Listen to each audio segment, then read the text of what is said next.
jantung dan paru-paru itu punya hubungan dalam teori kedokteran Cina.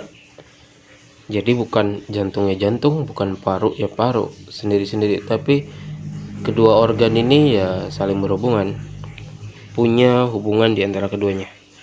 Nah, jantung itu kan ngurusin darah ya. Kalau paru-paru itu ngurus qi atau energi. Jadi yang ngurus energi itu si paru-paru, yang ngurus darah itu si jantung. Nah, keduanya itu letaknya di ciao atas ya, bagian atas. Dan paru-paru itu dia menghadap ke ratusan pembuluh darah. Nah, pembuluh darah ini tadi diurus sama jantung, maksudnya darahnya itu diurus sama jantung. Qi dan Xie, Qi atau energi dan Xie atau darah ya. Energi atau darah itu saling bersanding. Jantung dan paru-paru itu dalam fungsi faal, peredaran darah memerlukan dorongan Qi. Jadi darah itu beredar di dalam tubuh kita itu perlu Qi, dan distribusinya perlu transportasi darah. Jadi sama-sama saling membantu.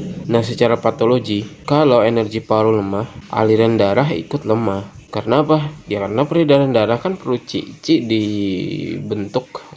diproduksi di paru. Makanya kalau energi paru lemah, aliran darah juga lemah. Akhirnya ada gejala penyumbatan atau pembekuan. Misalnya sesak napas atau napas pendek, pengap, bibir, lidah hijau, kebiruan atau ungu gelap. Nah, kalau energi jantung yang lemah, Qi jantung yang lemah, darahnya nggak lancar.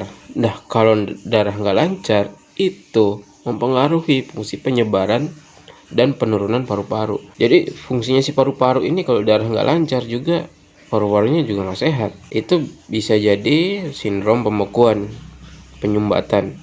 Misalnya jantung berdebar, sianosis, batuk, sesak napas juga bisa. Nah, jika penyakit jantung mengenai paru-paru atau penyakit paru-paru mengenai jantung, itu nanti akhirnya timbul sindrom Qi jantung paru lemah. Ini berdasarkan teori kedokteran Cina.